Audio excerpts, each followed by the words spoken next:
Hi guys! Welcome sa another video for today. And today ay may tuturo nga ako sa inyo yung tumitrending na ganyan sa mga bios user or any kind of card din naman. So ayan guys, ayan.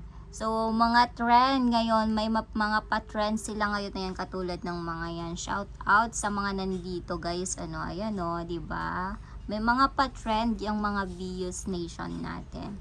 Ayan, so madami yan sila. Ayan And ngayon, ituturo ko sa inyo kung paano nga ba gawin yan kung gusto nyo din makiuso. So, first na ihanda nyo guys ay syempre yung picture ninyo mismo. Tapos yung picture ng sasakyan ninyo. Or, ayun lang, picture nyo tsaka picture ng sasakyan ninyo. Kasi pwede na natin siyang i-edit gamit ang prompt na gagawin natin. So, ayan. And depende din kung anong gusto nyong gamitin, or dalawa ba kayo o mag-isa ka lang. Ayan. So dapat yung mga picture is nakahanda na, nakasave na sa inyong gallery. So next naman, pupunta tayo kay ChatGPT. Syempre dapat naka-download na nga din si ChatGPT. And dito pindutin lang natin yung plus. Ayan, pag open natin kay ChatGPT is ganito yung itsura niya. Pindutin lang po natin yung plus sign dyan. Tapos ilagay po natin yung mga picture na gagamitin natin. So ang gagawin ko guys is yung sasakyan, picture ng asawa ko, tapos ayan yung motor. Ayan, ilalagay ko yung motor niya, yung car, yung motor, tsaka siya. So ayan, clinic ko siyang tatlo, tapos add mo lang siya.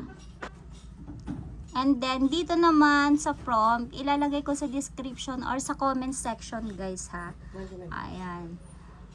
Sa comment section or sa description nyo po makikita ito guys. So ilagay ko na lang siya sa dalawa. So syempre i-edit nyo guys yung mga model ng sasakyan nyo para kopyang-kopya talaga Ayan, model ng sasakyan nyo, kulay ng sasakyan nyo. Tapos ayan, basahin nyo na lang guys yung prompt para kung may gusto kayong baguhin, ayun, pwede nyo siyang ipabago. Ayan. So, edit nyo na lang yung prompt, So, kunyari, yung driver gusto nyo nakaupo, pero itong aking gagawin is nakahiga sa sasakyan. So, kung gusto nyo nakaupo, pwede nyo siyang i-edit. Ayusin nyo lang po yung prompt natin.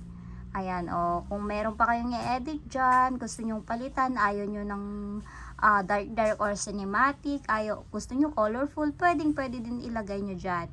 Ayan, and then, pag okay na kayo dyan sa ating prompt, nabasa nyo na, ayan, pindutin lang po yung arrow up na yan. And then, magpa-process na yung picture natin. So, pagka-pindot nyo nga doon, ayan, mag-create image na siya. So, may dinadagdag ako kasi gusto ko nga ilagay yung aking motor.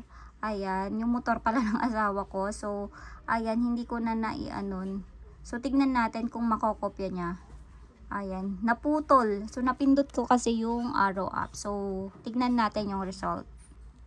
So, ayan na siya guys. Diba? Hindi ko na naituloy yung yung nilagay ko dun sa prompt. Ayan, please use the picture sana yan.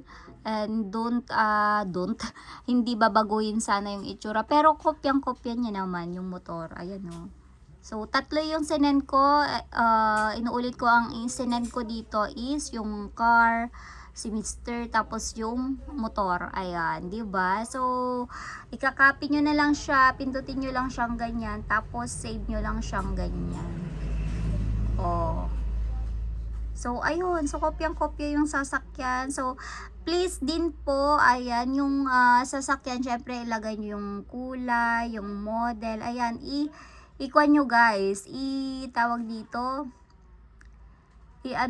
i-indicate nyo kung anong kulay ng mga nyo, i-edit nyo. So, kung anong model yung sasakyan nyo, ganyan.